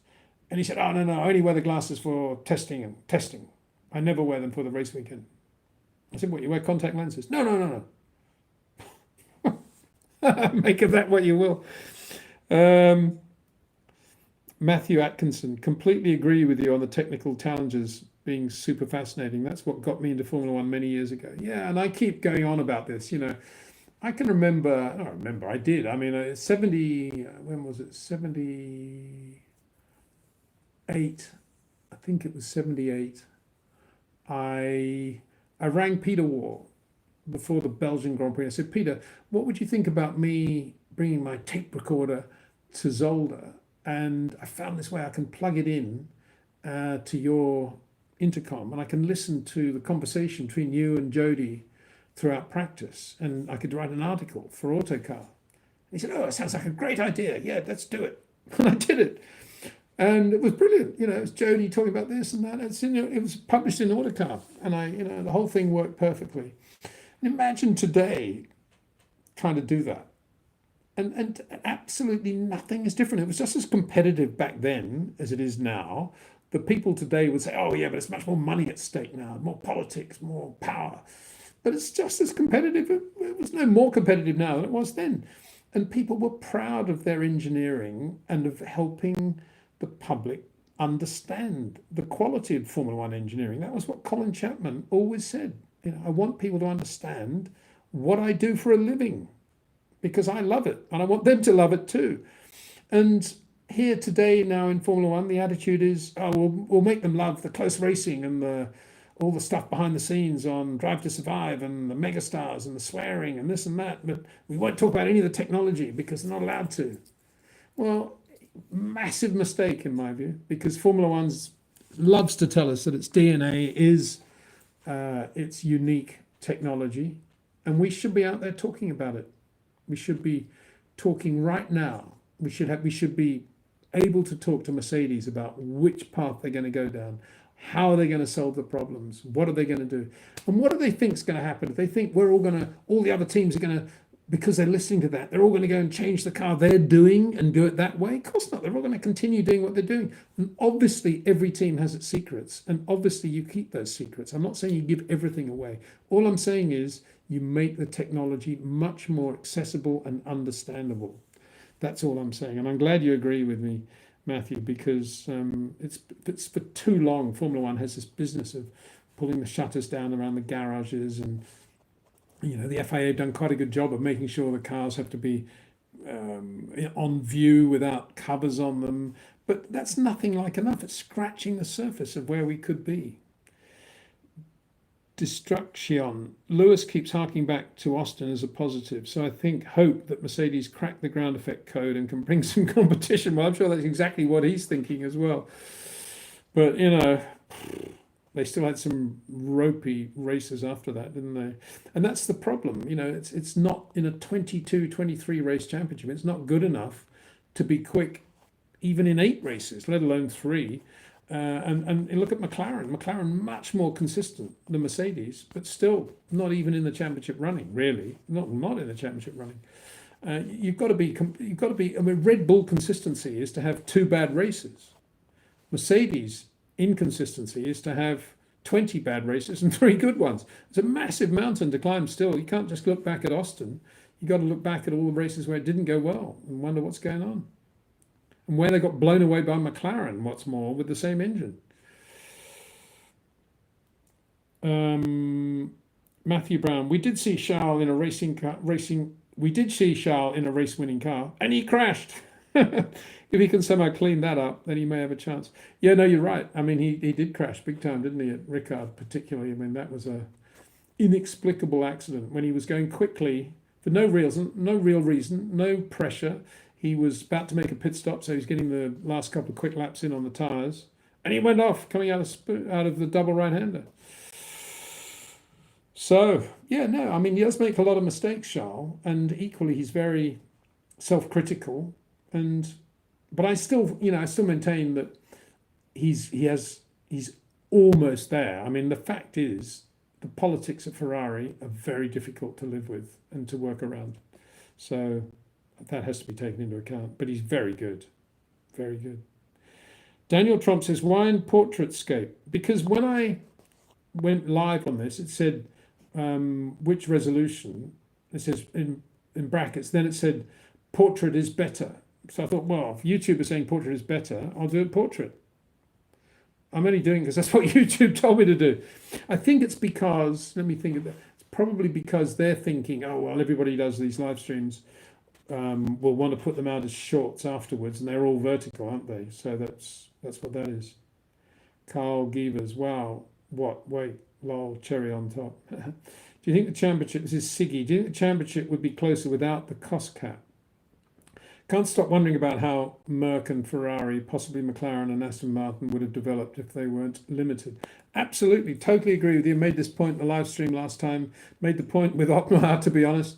But yeah, absolutely. It's another thing. It comes under the heading of my love of the technology. Is my love of watching the big teams, Ferrari, Mercedes, building cars, making massive changes mid-season in order to take the championship to Red Bull because they've suddenly learned how to do it. But because of the cost cap, they can't. And we're missing that as well. So I'm not a fan of the cost cap for precisely that reason. And I would love to bring back spare cars as well, as you all know. It's not going to happen, is it? Same, just like speed bumps. Once they're there, they're never going to go away. Once the cost cap's in, it's never going to go away. It's a speed bump. I'd love to have seen that. Imagine what Mercedes would have now if they'd built a new car. If they'd scrapped this car in, I don't know, after Melbourne and then had the new car for, I don't know, Monza. Wouldn't it have been brilliant? The 808. Hi, Peter. Do you think that Red Bull would have this car if they had a different engine other than Honda? And I didn't reply to the other half of a question earlier about how the Ford thing is going to go with Red Bull. And I think Red Bull would do very well. I think they, as Otmar said, they did quite a good job with the FIA to freeze everything on the basis that they couldn't do any more development with Honda because Honda were pulling out. And that's why now they've come up with this dispensation potentially for Renault. But I think they've run Honda exactly the right way. They've run it through their own basic power unit company in Milton Keynes alongside Honda, getting the best from Honda and the best from the engineers that they know they can run and work with in their own company, doing their own power units. And that's exactly what McLaren should have done with Honda and didn't. They left everything to Honda. And I think for that reason, in answering to that previous question, I think they'll do very well with Ford because they'll get the best from Ford and the real bulk of the engine will be built by Red Bull, but they'll get all the good bits from Ford. Could well be a lot of their electrification stuff. They're Ford pretty early on the bus, the electric bus, weren't they? So they must have some reasonable technology there. You would have thought. So was it my son was saying the other day, the fastest Ford now is the Galaxy van or something, apart from the Ford GT, of course.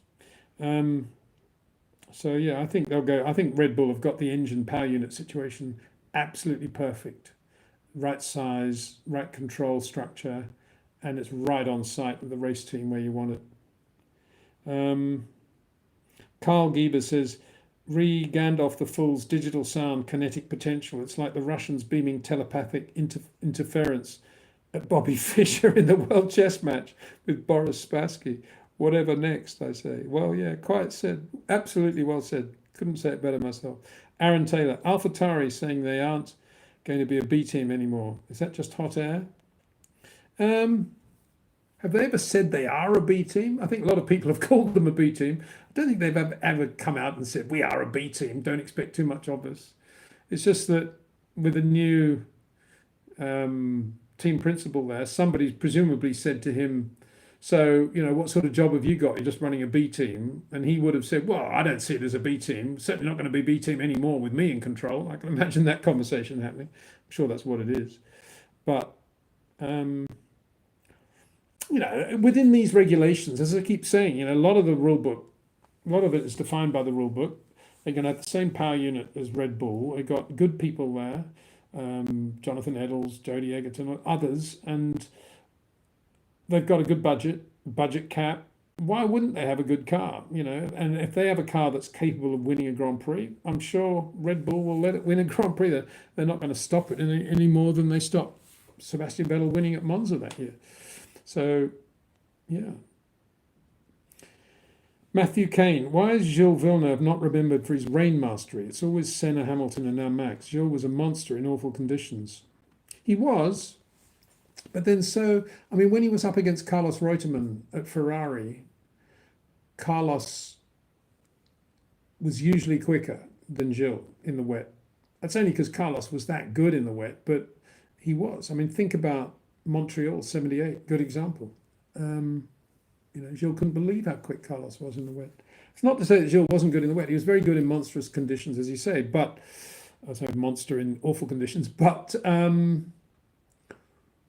yeah, I mean, he's just great car control, Gilles, wasn't he? I think anybody that doesn't do people say Gilles wasn't very good in the wet because he didn't have good car control? I don't think anybody says that. If they did, they don't know what they're talking about. But Gilles wasn't that popular at the time. A lot of people thought he overdrove and that driving the Ferrari back to the pits at Zandvoort on three wheels was not clever at all. It was silly and did more damage to the car, and he had unnecessary shunts, and that's what a lot of. I'm not saying I felt that, but a lot of people thought that. So I think because of that, and don't forget Bernie, I don't think was on. They didn't get on the same. They weren't on the same wavelength when it came to the issue of qualifying tyres and in 81 and 82. And if Bernie's not a fan, that had an impact back in those days as well. That would have influenced the way people thought. The cognoscenti, as Murray Walker used to say. So yeah, I think because of that, and then Ferrari, he didn't like Ferrari at the end. He wanted to leave Ferrari. So when Ferrari talk about Gilles, it's always in slightly different terms to the way they talk about, I don't know, Alberto Ascari, for example, or Nicky maybe. So I think a lot of it is to do with that as well. Distraction says, I think Max can intimidate as well. He approached both Ocon and George after a race, and he races tough. So I think he does deploy intimidation. Yeah. From a different position, though. He's doing it from a position of power. A 3 times world champion after a race. Nigel was doing it from a position of being a nobody standing up to people who were stars. That was the difference. Nigel was intimidating people in 1980, let alone 81, 82. Even though he was nowhere on the grid, he was intimidating people in his own way and winding people up. And that's the difference. Max wasn't doing that to other drivers in his first year or two. He didn't need to, as I say. He had a pretty nice career path. Carl Givers, off topic, I know, but do you have any opinion to share on the rise and fall of Ricardo Rosset? No, I don't actually. Not really have any opinion at all. I never registered. He never registered with me as a driver of enormous talent. So I can't comment on that. I'm sorry. I'm sure he's a really nice guy. Okay, I think we're somewhere near the end of all this. I'm going to have to go anyway. What do you think about Emerson Fittipaldi's CSTR 2000? What do you think about Emerson's career at Kopasuka from 76 onwards? He was soundly outpaced by Keke Rosberg.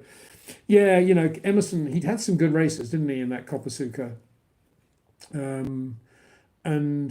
But it was a big thing for him to do that. And of course, having won 2 world championships at Lotus and then McLaren, and he was leading then the Brazilian, it was just a massive thing, that whole Brazilian era coming into Formula One and all the drivers that were going to come after Emerson. And Emerson was a national hero. I mean, he was huge. And then to do that, make that decision to do the national team, and for it not to be very good and to be much more difficult than he imagined. It was a really sad ending to his Formula One career, because he was very good. And I mentioned this when I was comparing Kimi, actually. Kimi had distractions. Emerson had distractions, and the distraction was that he was so big in Brazil that he was almost obliged to do this Kopasuka team, and it was sad to see. And of course it affected his driving, absolutely no question about it. But it was good that he then went to America and he could show us how good he was still there. Amazing in America, I thought. Yeah, but Keke was young and hungry and unbelievable. There was a good weather driver for you as well. So there's a lot of chatting amongst yourselves. Carl Givers, Rob's interval theory exactly mirrors the art of making music. Ah, that's interesting. Yeah, it's the bits between the white and the black notes, which is between the notes, as you say. Yeah. Dream Pony? What are your memories of Adelaide Formula One? Originally from Adelaide, and remember some memorable races. Yeah, loved Adelaide, and loved everything about it. The circuit, the town, the time of year, last race of the season, the Hilton, the golf that was always on, South Australian Open. Just a great Grand Prix from beginning to end. Yeah, very fond memories of that race in many ways. Obviously bittersweet, 86 with Nigel, but yeah, some great races, great drivers who did well there. It was a good circuit, wasn't it? Good circuit. Big shunt for Mika Hakkinen, obviously there. Just sad that we don't have it anymore. Getting a bit whimsical thinking about it, really. I have some really wet memories from Adelaide, if you know what I mean. Yeah, I don't have many wet memories. I suppose I think about that race. I mean, I was at that race. I mean, that was the race that Bernie just sort of gave up in the end. He didn't give up. He gave up being at the circuit and went to the airport and rang Charlie from the airport and said, "Start the race." And they did about, what did they do, 15 laps or something. And Nigel had that shunt. And it was interesting. I think I've mentioned this on a live stream, but I'll repeat it. I found some documentation from Williams while I was there later on that Tim Schenken found that Nigel had run over something and broke the suspension. It definitely had affected the suspension, which is why it went off, as distinct from having any sort of shunt with Senna. And that cleared it up correctly, I think. Andy Knuckles. I would love for you to talk more about circuits past, present and future PW. With the current safety levels in Formula One cars, is it time to remove the chicanes at Monza? Would it be remotely safe? That's a good one. Curva Grande would become a Curva Grande, wouldn't it? It'd be a serious corner, that right-hander. It used to be a serious corner, big shunts there. And ended John Whitmore's racing career. Had a massive shunt there testing in a Ford GT40 on that right-hander. And that's where I think in my mind, Scarfiotti had a big shunt there, I think, at one point. I know that's where, isn't it where Campari was killed, I think? Curva Grande, I think. Giuseppe Campari. Anyway, that would be a horrendously quick corner. They'd end up putting a chicane in the middle of the Curva Grande, I think. That's what would happen. That wouldn't happen. And then the second chicane, that's the one I'd like to see go. I'd love to see that first Lesmo being approached at 330 kilometers an hour. Be cool, wouldn't it? That's me saying that. I think the problem is when you say safety of the cars, there's still not a massive amount of runoff area for approach speed of that enormity going into the Lesmos. So, yeah, I don't think it will happen, sadly. Monza's pretty good, actually, as it is. It's not bad. I mean, those chicanes are what they are. You've got to be very precise, high-speed braking, all that stuff. But it's the character of the circuit now, and you can still, slipstreaming still is important at Monza. That's a good thing, I suppose. Because I love slipstream circuits. Well, we all do, don't they? Always imagine those Reims French Grand Prix, what they were like. Reims, 5 cars on the last lap, and usually the guy that was P5 on the second last lap was the winner. I was watching some footage the other day of incredible footage that Richard Wiseman found out for me of Jim Clark after the Formula 2 race in '65 at Reims. And it was one of these things, 5-6 cars. And they put a mic into the cockpit of the Ron Harris Lotus 35 as he comes down the pit lane to his garage, to his pit. And he takes off his goggles, and it's literally the first thing he says. And he says something like, well, if that's motor racing, they can keep it. I mean, it was just ridiculous going into the last corner. I mean, I just stayed away from it because I just didn't want to get involved. And I thought, wow, that's Jim Clark talking down to 65. It's quite impressive. He was he was well wound up about it. Slowpat, so nice not to have Peter wasting so much time posting questions on the screen. I prefer this format. No need for an editing tool. Okay.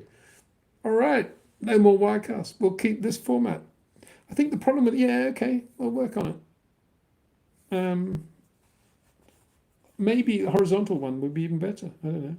Time to push the button at Monza, baby. Hi, Peter. Do you think it's far off someone to think Carlos will beat Leclerc to a world championship title? Musa and Guni. I think if Ferrari have a car capable of winning the world championship, which is basically what you're saying, I find it hard to believe over a 23 race championship that Leclerc wouldn't outpoint Carlos Sainz. As good as Carlos has become as that Ferrari driver in that car, I think Carlos, a bit like Jimmy Clark, more able, he could drive on the absolute limit. It was slightly easier for him to do that than Jackie. I think it's the same with Charles Leclerc. Whatever limit it is that Leclerc can find, he can do that for longer than Carlos Sainz. Yes, I know Charles makes mistakes, but I think if he's got a championship winning car again, I'm not sure we'd see the same Charles. I don't think he'd make as many mistakes as he has done. And I think he'd do Carlos in a championship winning Ferrari. Garrett Foss. Can I make this the last question? Because it's 10 o'clock where I live and I need to go and do some other stuff. Garrett Foss. If all drivers whose contracts end in 2024, which teams, other than their current teams, would you like to see them drive for and why? See, this is why I need to end because my brain's a bit addled now. If all drivers whose contracts end in 24, if all their contracts end, which drivers would you like to see them drive for? Which teams? Other than the current teams. Well, let's just take a couple. Yeah, I'd like to see Max in a Ferrari. I think, yeah, I'd love to see Max in a Ferrari with Carlos Sainz. So we'll keep that there. I'd like to see Charles in a Red Bull. So there's your straight swap. I'd like to see Lewis back at McLaren with Oscar. I'd like to see Lando in the other Red Bull. And I'd like to see George at Mercedes with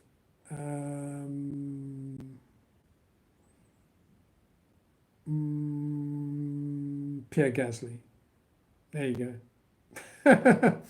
Be good fun doing all that. Yeah, mix and match all that. Never happen, just like a lot of things we talk about on this live stream. Anyway, thank you very much for all your support. Thanks for this. Sorry, it's been a bit of a mess, this one, but from what you're saying in the comments, it seems to have gone reasonably well. So might keep this format in some form or another.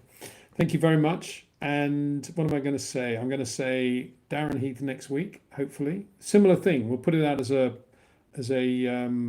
premiere, but I'll tee this up in advance so you will have notice of the time it's going to be, because obviously not as many people watching this right now, and we'll go from there. So that'll be good. So thank you. Thanks for watching. Thanks for supporting the channel. Thanks to Jetcraft. Thanks to Pitbox. Thanks to everyone. See you soon. Now I've got to work on how to turn this off. How do you do it? There's a cross here. I wonder if that's what it is. Have a go. That's it. See ya.